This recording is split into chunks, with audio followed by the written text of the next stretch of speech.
Salut à tous les amis, j'espère que vous allez bien. Aujourd'hui, on se retrouve pour parler de l'actu du MMA comme tous les jours. Je suis Clément Marcoux, propriétaire du FMC Performance Center, coach de MMA depuis environ 15 ans et préparateur physique formé à l'INSEP. Je fais cette petite présentation parce que maintenant, vous êtes 25 000, on approche du million, les amis. Pensez, les amis, aussi à vous abonner, pensez à nous mettre en commentaire s'il y a des sujets en particulier que vous voulez qu'on aborde, on le fera avec grand plaisir. On va parler du classement, toutes catégories confondues, et aussi de cette polémique au sujet de la réhydratation de Makhachev. Donc, les amis, aujourd'hui, ce qui anime un peu tous les débats, c'est le fait que Volka soit resté numéro 1, toutes catégories confondues. Alors, on va expliquer comment il est réalisé ce classement, parce qu'il y a des éléments, de toute façon, il ne faut pas se cacher qu'il y a des trucs un peu qu'on ne comprend pas très bien sur quoi on se base. Alors, il faut savoir qu'à la base, ce classement, dont je vais le prendre sous les yeux, ce classement, il est fait pour établir le meilleur combattant, pas le plus fort, parce que le plus fort, ça voudrait dire, non, il est parti, mais c'était Francis Ngannou. Si on confronte tous les combattants, il y a de fortes probabilités que ce soit Francis Ngannou qui soit le plus fort des combattants. Donc, ce qu'on regarde, c'est ce que vous accomplissez dans votre catégorie. Donc, les accomplissements que vous allez effectuer. Et effectivement, si on regarde les accomplissements que les combattants ont effectués, Volka mérite d'être toujours le numéro 1. Maintenant, il faut comprendre aussi pour les fans du coup de Makhachev, étant donné qu'il a battu, se disent, attends, comment ça se fait que si tu bats le numéro 1, pourquoi tu ne deviens pas le numéro 1? Mais en fait, tu es le numéro 1 dans ta catégorie. Et quand on regarde les accomplissements de Volka, en fait, la différence notable, c'est qu'il a nettoyé sa catégorie. Là, Islam, c'était, en l'occurrence, sa première défense de titre. Donc il avait juste, c'est pas une petite performance, mais il avait remporté le titre une seule fois. Du coup, contre le Bronx. Donc il a récupéré le titre. Pour vous donner une comparaison, il faut savoir que Israël Adesanya est toujours devant Pereira dans le classement, alors qu'il a perdu avant la limite contre Pereira. Pourquoi ? Parce que c'est par rapport à tous ces accomplissements qu'il a réalisés dans sa catégorie. Alors je peux comprendre pour les fans de Pereira que tu vas te dire, mais attends, il a mis KO, du coup je comprends pas pourquoi l'autre il reste devant. Mais parce qu'en fait, comme il a fait énormément de défense de titre, plus il était monté de catégorie, même ça n'a pas été concluant, mais c'est quand même tous les défis qu'il a pu relever. Voilà. Alors après, Léon Edouard, j'ai vu que lui il est passé dans Kamaru. Ça aussi je comprends pas très bien. En fait, dans le classement, je comprends pas. Il y a des trucs, je vous avoue que je comprends pas. Je comprends pas pourquoi Pereira aussi est devant Sterling, par exemple, alors que Sterling, il a battu Petroyan et après il a battu Dillashaw. Donc ça aussi, il y a des trucs qu'on comprend pas. Alors oui, c'est vrai que quand tu bats Adesanya, mais comme tu bats le mec qui était considéré comme le meilleur, effectivement, ça te fait exploser dans les classements.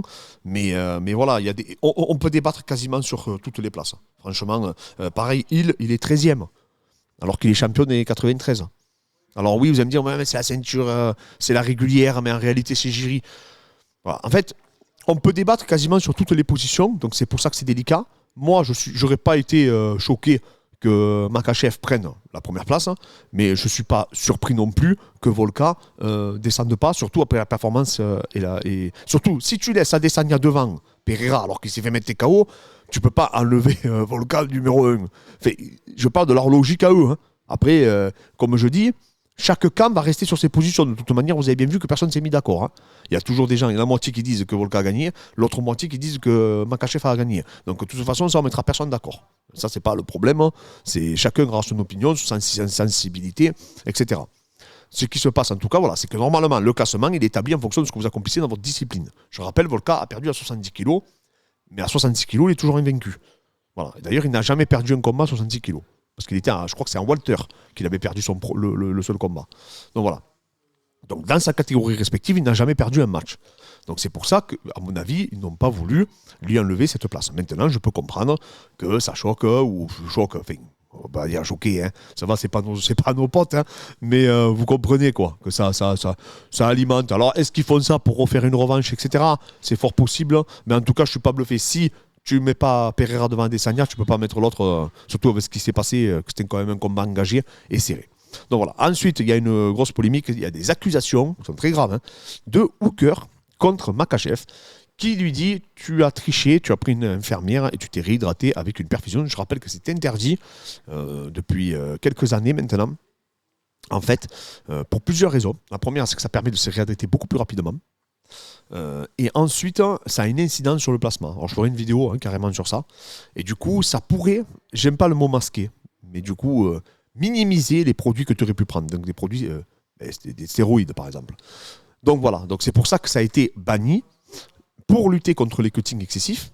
Et alors après, ce qui me fait doucement rigoler, c'est qu'il y a plein de mecs qui disent ouais, c'est une honte et tout, mais il y en a beaucoup, José Aldo et tout le monde faisaient ça. Hein. C'est pas que Makachev qui a fait ça, il faut le savoir. Maintenant, c'est interdit depuis des années. Hein, il y a beaucoup d'athlètes qui étaient connus pour ça. Aldo était connu pour ça, par exemple, mais pas que lui, hein, il y en a plein. Mais voilà, donc après, accuser de dopage, c'est autre chose. Par contre, une chose est sûre, c'est que si c'est prouvé, si l'infirmière dit effectivement, il m'a sollicité, ou ils arrivent à prouver, je ne sais pas, par des prélèvements sanguins, etc., qu'il a eu un apport, mais je ne sais pas après la perfusion qu'il aurait eue, mais effectivement, il va être destitué de son titre. Ça, je pense que ça sera, voilà, ça sera radical. Maintenant, il faut pouvoir le prouver.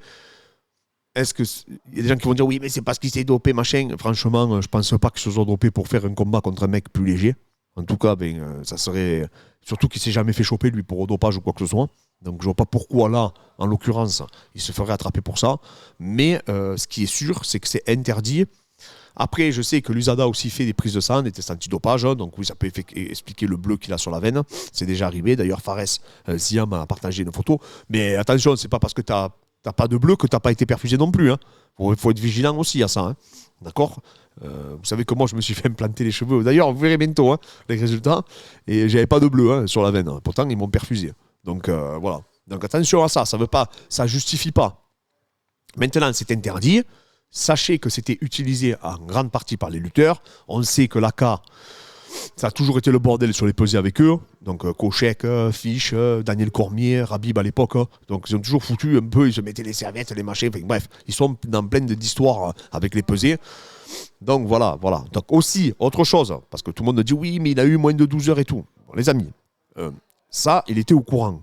D'ailleurs, avant, c'était comme ça. C'est après, ça a changé. C'est-à-dire que maintenant, il leur reste plus de temps pour se recharger. D'ailleurs, il y a pas mal de combattants qui avaient critiqué cette réforme, de dire « Attendez, les déjà qui cutent énormément, on ne va pas leur laisser encore plus de temps pour se recharger. » Ça aussi, ça fait une polémique. Hein. Donc voilà, comme je disais hier dans la FAQ, Pereira, Paolo Costa, Sterling, etc., ou Makachev, ils sont bien contents d'être les plus lourds quand ils arrivent dans la cage. Donc on ne va pas non plus les plaindre. C'est un choix personnel. Si tu as décidé d'être le plus lourd, ben encore heureux que tu en chies dans ton cutting. Au bout d'un moment, il faut arrêter. D'accord ? Il ne faut pas dire oui, non, mais moi j'étais fatigué. Non. Ça, c'est ton problème. Sinon, tu perds du poids avant. Et tu ne perds pas du poids comme tu fais à la dernière minute. Voilà, il faut arrêter. On va pas, non seulement que c'est limite. Vous avez vu que c'est très limite le cutting. Hein, il y a beaucoup de gens, vous avez vu au One FC maintenant, tu dois te reposer le jour même et tout. Hein. Et je pense qu'on va y arriver. Hein. Au bout d'un moment, c'est inévitable. Parce que même dans les sports de préhension, vous allez être limité dans le poids que vous pouvez reprendre. Parce qu'il y a trop eu d'abus. Il y a des mecs, franchement, ils arrivent, ils sont à 6-7 kilos de plus que leur adversaire. Au bout d'un moment, à haut niveau, il y a trop de différence. On ne peut pas tolérer ça éternellement. C'est pas possible. Donc, du coup, voilà, il faut pas. Ça, c'est le problème des gens qui font le cutting. Il y a des vidéos d'ailleurs sur la chaîne où on explique. Il y a une vidéo, du coup, on fait des explications scientifiques où on explique à quoi ça sert, pourquoi souvent c'est les lutteurs qui s'en servent, etc. N'hésitez pas, je vous les mettrai en lien, ils apparaîtront. N'hésitez pas, du coup, à aller checker ça. Donc voilà, les amis. Donc voilà, c'est des petites polémiques. Quoi qu'il arrive, on veut tous voir un rematch. Cette année, elle a été vachement mouvementée. Maintenant, avec ce combat, Kamaru, Adesanya, enfin bref. Voilà, ça relance tout le truc et je pense qu'on peut assister à des superbes oppositions. C'est ce qu'il faut voir le côté positif des choses. Donc voilà, les amis, je vous souhaite une bonne journée à tous. Pensez à vous abonner, pensez à nous mettre un commentaire. C'est des sujets, comme je dis, que vous voulez qu'on aborde. Bientôt des surprises. On est en train de créer un petit club et je vous garantis, ça ne va pas faire rigoler. Allez, je vous dis à très vite, les amis. Pensez au code Nutrimus pour être aussi balèze que Makachev.